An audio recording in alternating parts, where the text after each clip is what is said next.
All right. Well, hey, everyone. Thanks for tuning in to this week's episode of the DoD Contract Academy podcast. This week, I have Teresa Evans. Teresa runs the federal sales team for Tier1 Performance. Hey, Teresa, how are you today? Good. Thanks for having me. Good. Well, I know we've had a few conversations before, and I've got to learn a little bit about your business. And I found Tier1 to have a really interesting history selling to the government, kind of in a unique space. There's some training you guys have done and some SharePoint work, and but the angle is interesting, and we'll get into that for sure. But I think maybe even more interesting is your background and how you ended up in the position you're in. So maybe we could start off with that. Sure, absolutely. So I definitely have not had a traditional career for someone with my training. So I have a graduate degree, a PhD in neuroscience. As a grad student, I studied traumatic brain injury, and then I've also done some research on anxiety and depression in higher education. It was in grad school that I first started working with the VA and the DoD because of my work in traumatic brain injury. But after grad school, I definitely have not been that traditional academic. I should also note that my grad degree was done in San Antonio, Texas, which is, home to military medicine in Military City, USA. Sure. As a result of that, and also as a card-carrying military spouse, my husband's an Air Force pilot. Military and military medicine is a part of who I am and a part of my everyday and my personal mission to serve. And so I, after grad school, was able to find my way through various roles into supporting the military medical community of San Antonio.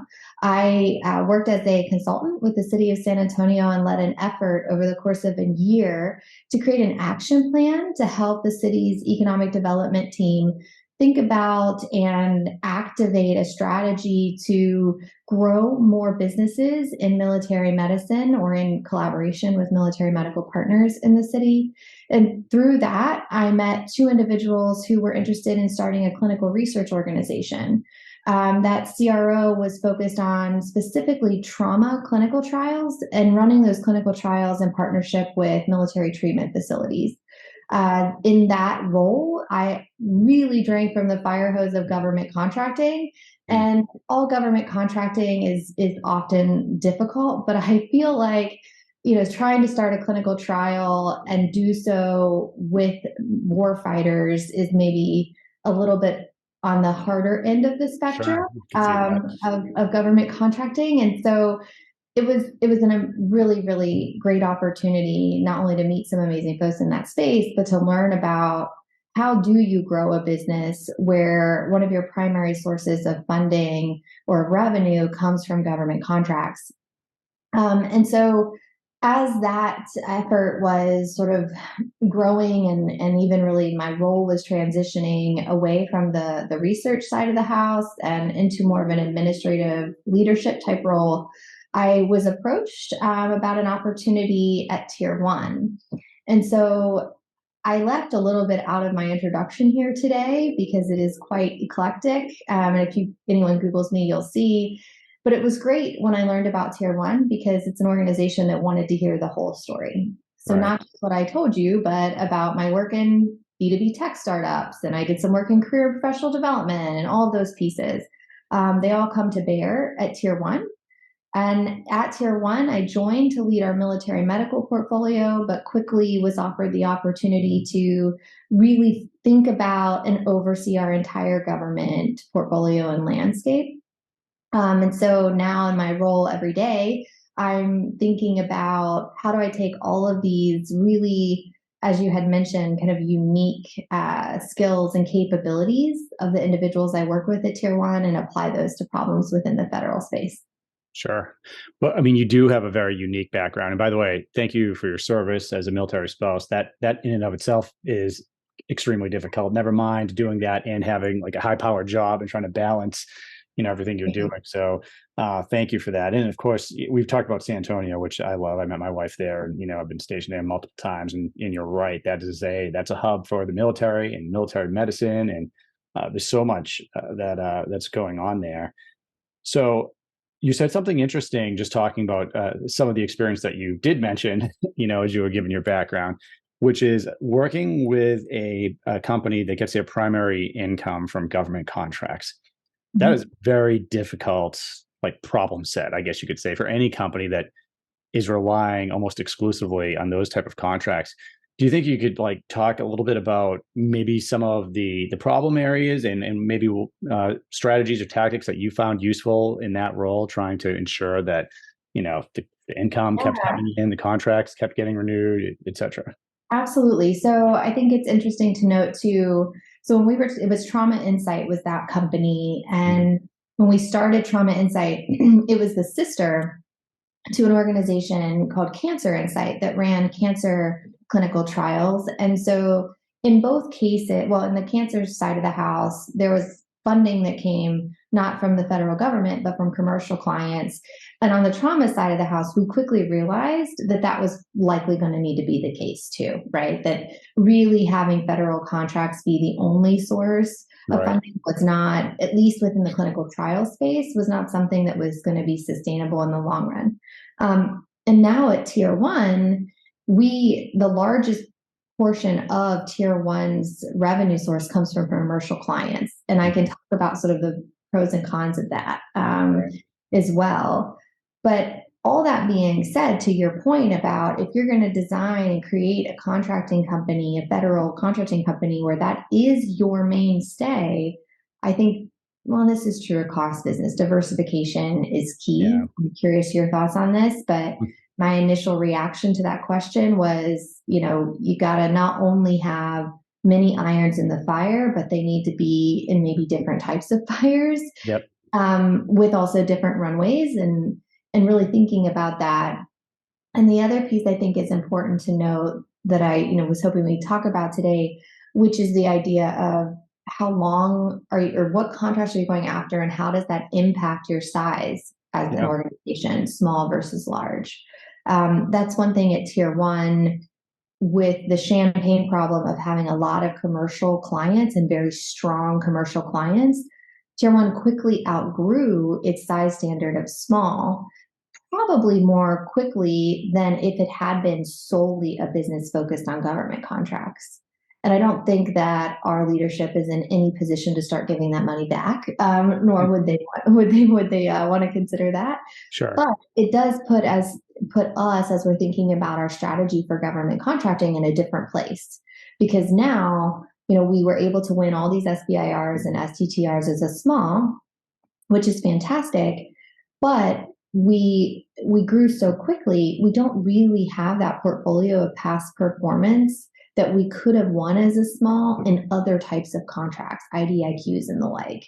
Right. So now we're in the sandbox with the bigs, right? And we're too small to be big and too big to be small, if you will, Yep.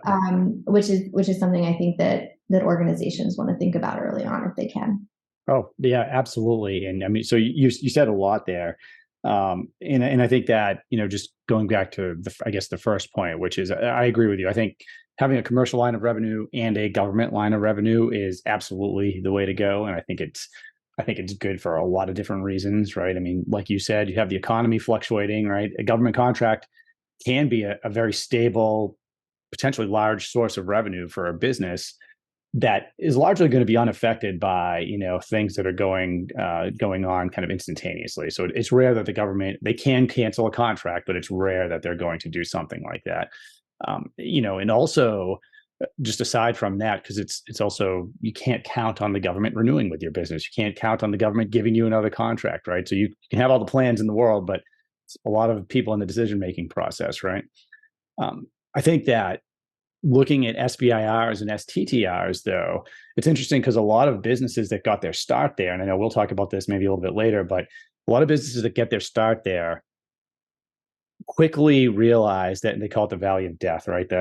Hey, going from an SBIR to a funded kind of bigger program level contract can either never happen or be extremely difficult to get there. And so a lot of businesses struggle in that area. Like, hey, how do I transition from these SBIR contracts to larger contracts? And the businesses that I've talked to that have successfully managed to do that they're like, hey, especially if they use that SBIR money to develop a technology of some sort, like, hey, once we have the technology development or the thing, we're selling it commercially, which of course is part of SBIR usually is dual use technology. So now we have the commercial funding coming in that, we developed it off the government dime. So we own our business still.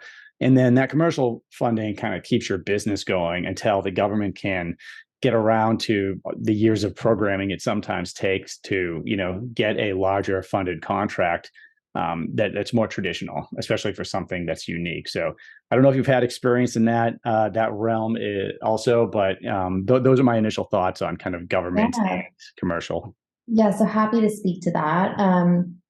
The experience I've had in that space largely comes from, again, being in San Antonio and helping with the project around economic development and talking to lots of startups and being in that medical device space, therapeutic space.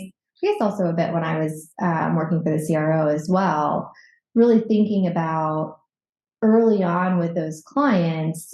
And we talked about, government Yeah. can't be your sole source Right. of funding and also can't be your sole source of revenue on the back end because they can't necessarily buy enough to keep you afloat. So that's number one. But I think also the more I've been in this space and the more I've consulted with various types of businesses and helped to grow government business for the ones that I've worked for, the more I realize it is about those relationships. And I know that sounds sometimes cliche and folks are like, what do you mean by and when I say it's about the relationships, it's about truly genuine and authentic relationships with the government and buyer and with SMEs in the government so subject matter experts, I should say, who really understand and are advocates for what you're doing, whether that's building, the next greatest medical device, or in the case of Tier1, we're a performance company. So we are developing training or solving strategic problems alongside our government clients. Well, to be able to be entrusted with that opportunity to do that work, it's much more effective if you take the time to get to know the client and get to build that relationship. And I know what I just said is so much easier said than done. And I always hate to say it, Yeah. but there's really no replacement for it. Yeah. No, I mean, it's actually, that's one of those things that doesn't seem obvious right away. I think it's the reason a lot of businesses fail to sell to the government, frankly, is because there's so much regulation. And upon initial glance, it can look like I see a solicitation, I put in a proposal, I win the proposal. Now, usually most companies realize after a while of not winning that is not the way it really works. You can win that way, but it's going to be occasionally. It's not something that would be sustainable. But yet that relationship is absolutely critical, just like you're saying. And I mean, once you're on contract with the government and companies that do really well typically have great relationships with the program managers and maybe the contracting officers, although they usually just kind of come in and out just to kind of get you on contract. But sometimes if it's the kind of recurring delivery orders, but that relationship is, it's what keeps the contracts going. It's how you expand what you're doing. They recommend you to other people, in the government that are doing that type of work. So critically important. You're right, not necessarily easy, but there are ways in people can listen to, we have other other podcast episodes on like RFI response and source of sought response and how to kind of get in there maybe a little bit early. But, and of course there are conferences and things like that where you can utilize, but I feel like we could spend, an hour just talking about how to develop relationships, with the government. Unless you have like a strategy you like to use that you want to throw out there that we can, kind of list as a bullet point. I think if you asked me, and keeping in mind that we could talk about it for a long time, I think if you asked me for my initial reactions to that topic, I think the first word is authentic, right? So don't, anyone in the government space, most human beings can smell inauthenticity right away. Right. And so I often try to have conversations and build these relationships, not from a sales perspective at all. It's really because I truly do care and truly want to understand what the problem is. And that's where that consultant piece of me comes into play. Right. And so I would say that, right? You're building relationships not as a salesperson at all, but really as someone who's truly interested and intrigued and wants to support in any way they can. And I often, and this is all very aligned with Tier 1 and the way we do business, even on the commercial side, the give first mentality. Sure. I have done a lot for government clients and asked for nothing in return. I often am not the person that they need to talk to, but I know the right person and I'm sharing relationships, anything like that to just truly give to the community that you're trying to work into can help to lay that groundwork. And then Yeah. reminding you that it's not fast, right? Yeah. This is It's not a fast thing that happens. definitely not fast. And I mean, you just reminded me of, my days as a program manager. I mean, certainly there were kind of the snake oil salesmen that would come in, and you knew they just wanted to sell. But then you had people that truly wanted to help. And not only does that help the government and kind of, I think you said authentic, right? Authenticity kind of gives you an honest vibe and you're trying to help. But it also gives you a reason to keep talking with the program office, right? If you're setting up relationships for them, or you're truly in, you're understanding what they need, and the more time you spend doing that, the sales piece will come up because they'll tell you, hey, this is what we need, and no, that's great, and it's probably the most. I've said this 1,000 times, but on this podcast, but one of the best business development sales guys that I know in the public sector. Remember him saying, hey, if you just need to know one thing, if you want to be successful in federal sales, get meetings. Like that's it. Get meetings. Get that meet. But really, I mean, it's kind of underlining what we're talking about, right? Which is, I mean, you don't develop a relationship by just submitting a proposal or an RFI response, although one of those might lead to a meeting. But it's kind of in the meetings where you're meeting with them over and over again. And I try to meet with program managers. I meet with, if they have a weekly call, I might jump on there just to kind of listen to them, understand if there's a problem we can solve, and and of course it ends up helping with sales too. So Absolutely. good. We've been talking a long time without even bringing up your business. So why don't you tell us a little bit about Tier1 and what you guys do? Yeah, absolutely. I kind of tried to pepper some of it in there, but Mhm. Tier 1 is, we call ourselves a strategy activation firm, which is, a consultant way of defining quickly that we are a company that comes in and really tries to understand not only what the strategy is that an organization is trying to achieve, but ultimately how do they encourage and activate their team in order to attain that goal. Okay. Very people oriented and people focused. And so we do that as any kind of consulting firm would, right? By starting with that consulting phase, but uniquely, we design and build and enable the solutions too. So sort of a soup to nuts opportunity to work with our clients. And the types of things, just to kind of tangibly give you some examples, the types of things we develop are often in the training space. We've mentioned that already. Mhm. We do not only develop the training materials themselves, but we've been fortunate enough to partner with a lot of learning management system companies, and we can help create and deploy those learning management systems. We've done a lot of organizational change work across Fortune 500 companies to really take a company from, I say a company, but a team often, or a group of individuals, or a culture from point A to point B in various directions to solve various problems. So I don't know if that gives you enough context, but the idea being that from a government contracting perspective, we're definitely a service industry type organization. We don't develop widgets or technology. I spend a lot of time partnering with those types of organizations Right. To go after opportunities together. Okay. Oh, so that's interesting. So, because when I look at some of the contracts in here, online curriculum development, development and validation of cognitive competency, blah blah blah. Right. So, but it sounds like you're not, because on first glance, because there's not a lot of information on my screen right now. On first glance, you could look at that and say, oh, they actually build the CRM, or the not CRM, but the software training Sure. tools. But are you more developing what's going into that training program, and then you partner with it like a Yeah, great question. UI or application company? Yeah, so we do have a full tech team, Mhm. and we have developed various types of training that are more advanced in their technology. However, as far as developing an entire LMS system, now at the rate at which technology moves, Tier1 actually, we acquired an organization originally called Rapid LD, who are now a part of our entire, our stack of capabilities. And those individuals help us to leverage existing LMS systems and roll them out into environments for our clients and into the fabric of our clients.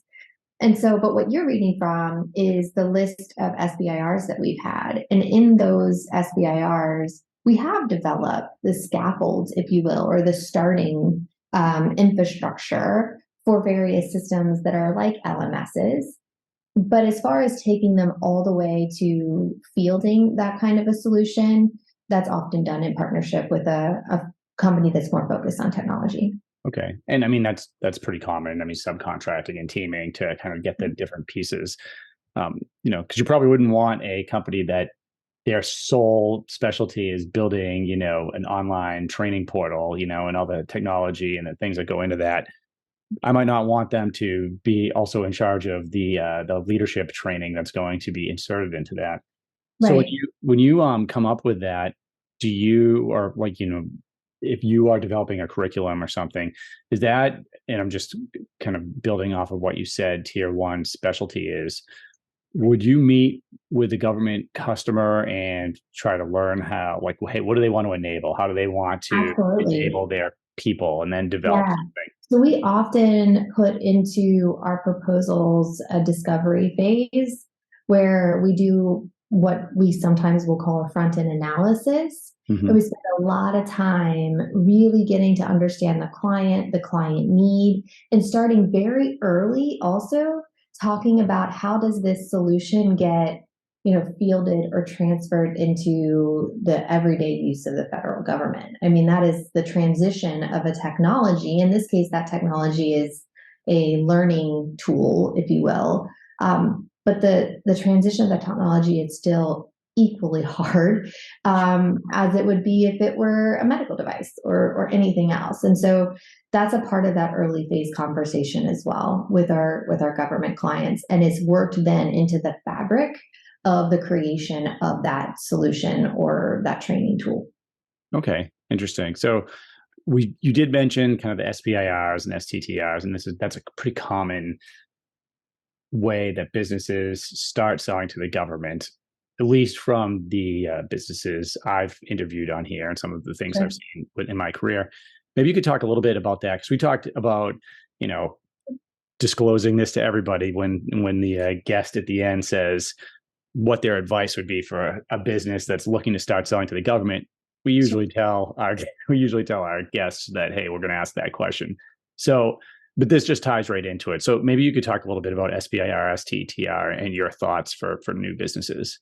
Yeah, yeah. I think, first I would say Tier 1 in our history with SBIRs and STTRs, which you can look up, it's public. I mean, we've had a very, very good experience and a strong track record there, but it was at a different time. I imagine many folks listening to this have been following what's been said and what's going on in the reform around the SBIR, STTR program, and getting those awards is increasingly difficult. So I would just call that out as something that's different for those who Mhm. are starting today versus when Tier 1 was started 20 years ago, I should say. And then I would also mention, you know, in hindsight, and I mean, I should say Tier 1 was started 20 years ago. I joined 2 years ago. So keep that in perspective as well. But in hindsight, the sooner you can start to diversify the types of opportunities that your company is winning, if your goal is to continue to build government contracting into your longstanding portfolio, the better. And also, we talked a lot about having commercial clients and selling on the commercial side, and how important that is and how great Right. that is. Again, it's a champagne problem. Don't turn the money away. Hmm. But at the same time, be thinking about how that revenue affects your ability to go after government contracts as either a small business or large. Because at some point, that, you know, domino is going to fall, and you want to make sure you built the robust and diverse past performance you need in order to win some of the larger contracts. And I Right. think that's one thing that I just wanted to call out as sort of a cautionary tale, is that Tier 1, you know, we have an amazing track record of work and have had a really strong team who've done great things. But now we are too big to be a small, and would have been great to have a little more meat to our past performance before that domino fall fell. Sure. No, that's a good point. And for anyone that's not familiar with what defines a large company versus a small company, it's usually defined by your NAICS code, your NAICS code, and they're all a little bit different. Sometimes it's defined by how many employees you have, and if it is, it's usually 500 or less is going to be a small business. And of course, greater than that would be a large. But it's also often defined, and I would guess in your case, but I'm not sure because I'd have to look at your NAICS code. But it also could be defined by your just annual revenue, Mhm. and that can, like you said, that can pretty quickly, once you start winning some contracts and selling commercially, it can push you out of that small business category. Mhm. So now you're a large. Does that mean for you, because right in SBIR is small business, right? So does that mean that your SBIR days are over, or Yes, it's a great question. So for SBIR, it's largely number of employees. So by number of employees, at least for a little while longer, we are small. okay, But for any NAICS code that has to do with revenue, we're large. And so if you start looking at NAICS codes associated with RFPs that are falling in the area of training, those are all large. They're all large. We would be large for all of them. I can say okay, that pretty confidently after having kind of looked at these opportunities for the last several years, or last year or so. And so I would also say something too, which is that it's interesting with SBIRs, you know, we're still looking at those and we're still, you know, considering them, but we are considering them through a different lens now, much more focused on how well aligned the types of opportunities are with our current relationships, right? Because, you know, that really pushes that opportunity, that likelihood of win up, right? Do we sure, know the folks on the other side? Have we played in this sandbox before? And then we're also thinking more as a team collectively, how would this opportunity align with the stuff we want to do going forward? Trying to create almost more of a thesis, if you will, around the type of work that we do, and an alignment around a certain subset of work. If that sure. No, that makes a lot of sense. So if you find something like that, if you find an SBIR, for instance, that is aligned with what you're trying to accomplish, and the government personnel that could potentially sponsor you and right. co-sign an MOU and all of that. Now is the strategy you have to partner with a small business in order to submit. So we don't have to currently for at least a little bit longer. Okay, Some so acquisitions that could come through, and who knows, you know, we're, like I said, at 300 employees, and I think the cutoff is 500. okay, So, gotcha. and so we have some time, but I will say, even though we have some time, we are bringing more and more partners in because at least this is what I'm seeing, and I'm curious your thoughts. There's an additional, goes back to your comment about technology in Tier 1's Mhm. technology acumen. So SBIRs are now tending to come through looking for that technology solution, right, to the Right, thing.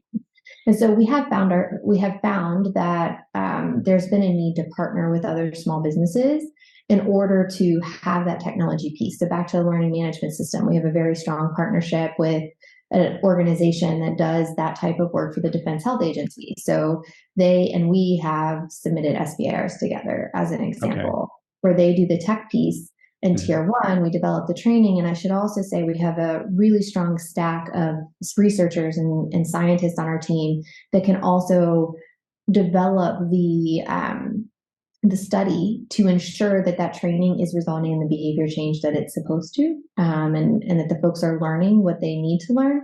And so that's a piece that Tier 1 often brings to the table. So, hey, you know, company X has the technology, we have this thing, we think it'll teach them to do XYZ. And Tier Right. 1 people, let's design a study to make sure it actually teaches that. If that Okay. No, that's awesome. What would you say is, because now you're a large business, you're still, falling under, I guess, the MINS for some of the SBIR categorizations. But overall, would you say, if you had to say, these are the three kind of staples of our federal procurement strategy, I'm not asking if SBIR would be one of those, but I'm giving that as an example because for some small businesses, especially SBIR might be a pillar, right? So do you have something like that, or a way of looking at how you categorize your, what actions your team's taking? I think I understand your question. So, as far as types of contracts, right? So IDIQs, SBIRs, and the like. Mhm. Um, so I should also share Tier1. My predecessor put in the amazing lift to get us on the GSA contract. Mhm. So I think, leveraging that as we go forward is something Sure. I've been putting some headspace towards. How do we use this more? We're also on the Seaport contract, Navy Seaport, and we really haven't leveraged either of those to their potential. And so if an organization has the bandwidth, the time, the resource to go after those types of contracts, and up and coming is Oasis as an example, I definitely think that's worth looking at, although there's a Sure. lot to get on those. And we're still thinking about what are the other ones we want to be on and how do we go about it. So that's one piece. And then as far as I already mentioned SBIRs, we're looking at them, we're considering them, but we're diversifying beyond them. And then, IDIQs would be great. It'd be great to get, everyone would, if only you could just, go to the grocery store and pick one up. But that's on the list. Looking at contracts that are longer in scope, and in a place where we can really sink our teeth into some problems. And then I should say separate, 180 different degrees difference from that, are back to the relationship building and working to do even smaller projects, but within agencies that we really want to build those relationships. Tier1 and our sort of point of view, if you will, on the work we do for the government is much more about quantity over quality. And so, which is something that we can do because we have such a strong commercial book of business. Mhm. So we are trying to be very strategic about where can we have impact, Sure. and choosing to do what might appear as a smaller project but has larger impact on a team or an office, over spending a lot of heavy lift going after these bigger projects where we might only get a tiny little piece, or bigger, not projects necessarily, but bigger contracts. Sure. Yeah, That no, that absolutely makes sense. And that is what I was asking. So one. uh, just looking, kind of repeating what you're saying, it sounds like the category management, larger contract vehicles is one strategy, I guess, because the more options you give the government to put you on contract, the easier it's going to be. And I've often not been able to put a company on contract on the government side because there was no way for me to get to them. They didn't have any contract vehicle, right? You also mentioned relationship building. We talked a little bit about SBIRs, and I think the relationship building piece is really smart. Even going after the smaller contracts, like you're saying, because those have a habit of turning into other contracts, and sometimes there are other smaller contracts. Sometimes those smaller contracts turn into big contracts, right? So it's often that a team that is working with a company that is really good and they like the people and the results that they're getting, they're going to want to keep working with them. So that's really important. I think that's going to be very valuable for everybody listening, because you have multiple kind of vectors that you're working in. That's really part of success, is not putting all your eggs in one basket, right? If you put all your eggs in the SBIR basket, you're probably going to win some SBIRs if you're a good company, but what else are you building in the meantime? It's going to help you Mhm. leverage off of that, right? And especially as you guys are a big business now, it sounds like you have a lot of the tools you need to be successful going forward. Yeah, and I do just want to call out, because it is, I'm very fortunate to be in an organization that is willing to commit the resources to growing this type of work in such a strategic way, and willing to and able to, I should say. Right. I recognize that many of the listeners would be potentially in very different organizations with different revenue streams and different opportunities, and maybe couldn't make these decisions, right? Couldn't Right. turn some work away, right? And so, and I shouldn't say we're turning work away. We're not, but I am able to be more strategic about, do I rally the troops and submit this RFI, RFQ, RFP if it's not perfectly in our lane, and really instead say, you know what, let's focus on this relationship and dive as deep as we can, because if we can get in, I really think we can, move the needle of this organization or of this office and make a difference. And so it is a different way of thinking about this, and it is one that I am thankful, right, to be a part of an organization with that opportunity to think that way. No, that's very smart. And you're right. I mean, every organization is not going to want to commit the funds necessary or the time to doing that type of work, right? Or maybe even getting a GSA contract. Not, Right. that's not going to be for everybody, and you don't necessarily need it to start off, but it may be a strategic play over time that you receive that contract, because you're going to find out about opportunities that people that don't have that contract don't know about, right? Because they don't necessarily, in fact, they don't all go through sam.gov. A lot of times they just go to the contract holder. I mean, that's just an example of one of the benefits in that particular space. You've given a lot of great strategy and a great advice that I think small businesses and even larger companies can take and use going forward. And I especially like your ideas about developing relationships and being really focused about the organizations that you want to work with. Mm-hmm. Because if you're smart about that, you can waste a lot of time responding to proposals that don't make sense for your business. Mm-hmm. And then sometimes even worse, you win a contract that you really didn't have too much business, submitting for. Now, all of a sudden, you're kind of diluting what your focus area is. There's lots of negatives to that. You also talked a lot about choosing the organization that you think could expand for you, because there are some places where you can focus where they don't have the funding and they don't have the contracting mechanisms. And so you might win some small dollar awards here and there, but if you really want to grow and you want to build depth and you want access to larger contracts and maybe a mission set, doing your research on the office that you're working with is pretty critical, and kind of understanding that. So, no, a lot of that's great. I already asked you, about SBIRs and SCTRs and what your advice would be for small businesses. So maybe we could end with telling me a little bit about what's coming next for Tier1 and yourself. What are you looking to accomplish? Yeah, great question. So, and it also kind of aligns with something that was on my mind, which is, what's next for Tier1 is largely now we're in a position where we've created a pipeline, right?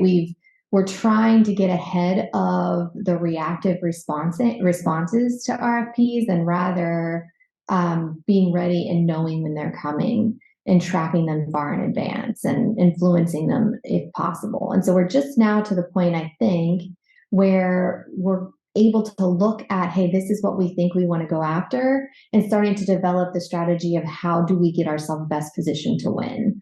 And so the point I wanted to make too is that for any organization going into government contracting, it's important to realize that there needs to be time set aside to really think through the strategy. And the way in which you do that, there's so many different ways. There's tools out there. I mean, an Excel document is a good place to start. Just start somewhere. And I would also say I've been very fortunate to not do this on my own. So reaching out to individuals who have either done it before, ideally, right, and who understand this landscape better than you do. And this is, I think, where the researcher and scientist comes in for me, is that I know there's a lot I don't know. And I'm also not a fan of like reinventing the wheel.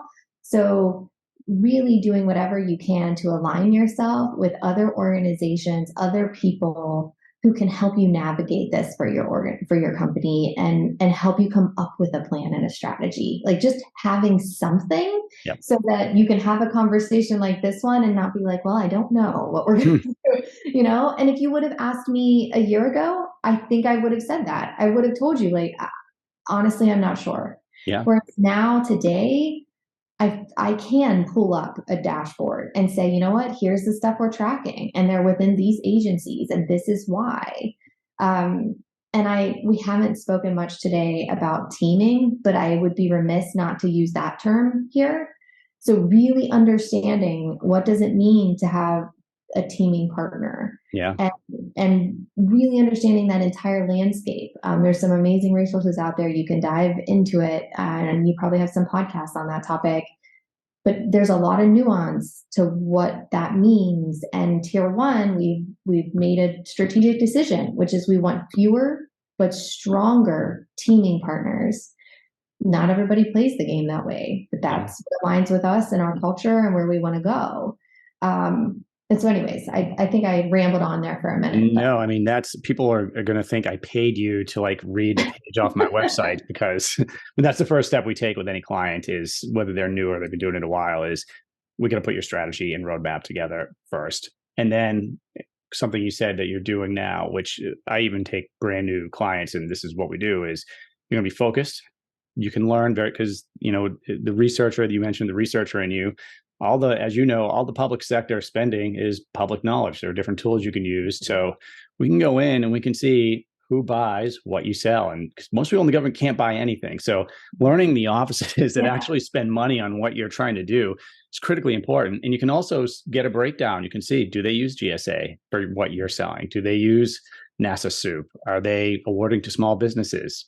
Some offices award more to small businesses. Some, award more to like 8A companies with 8A certification. Some tend to award to larger business. So you get a really good sense of who's buying what you sell from a company that looks like yours, and really have that step-by-step approach. And then, like you said, I mean, again, this is, I'm going to have you like write the intro to our book, is you find out about the opportunities ahead of time, and then you influence those. And we didn't talk about the market research phase, but, for those listening, I don't let my clients engage on any RFPs or RFQs. It's all anything that comes before that, right? So RFI, sources sought, or finding out through acquisitions plans or whatever, but getting in there and meeting with the team that's going to have to develop the solicitation. That's where savvy companies are operating, and they're helping the government write these solicitations. Sometimes it never even goes to a competition, right? If they really like you and you have something unique, it could be a sole source award. So anyway, just a long way of saying that I agree with everything you just said. And I can see that you guys are going to have a long and productive time selling to the federal government. I'll be interested to see what you do over the next year. Maybe we can set up another podcast and get an update from you and listen to all the great things you've been doing. Absolutely. Sounds great. And I just, I appreciate all the kudos and the kind words, but it is a team effort. And again, government contracting is not easy to navigate, and I don't want anyone to think I've done it alone, because I haven't. Lots of amazing folks came before me and are alongside me now, making this thing come to life. And hopefully, like you said, in a year's time, but it's a government runway, so maybe a year and a half or two, right? If you think it's going to be a year, it's probably going to be two. We'll have some wins to share with you. I'm sure you will. I'm sure you will. So, Teresa, if someone wants to reach out to you or to Tier 1, what would be the best way for them to do that? Yeah, absolutely. So you can reach out to me through LinkedIn. You can find me there and message me. And then also Tier 1, you can absolutely reach out to Tier 1. We have a contact page on our website. So that's tier1performance.com. And then there's also tier1performance.com/government. Both of those places have contact pages. Just mention my name and I'll reach back. Great. Well, that is awesome. Thank you for coming on the podcast. For everyone listening, if you want to learn more, you can head over to dodcontract.com. We'll have the episode up with a transcript. You can learn more about Tier 1 and Teresa by going to LinkedIn. I'll leave all of that in the show notes. Thanks again for tuning in. We'll see you next week.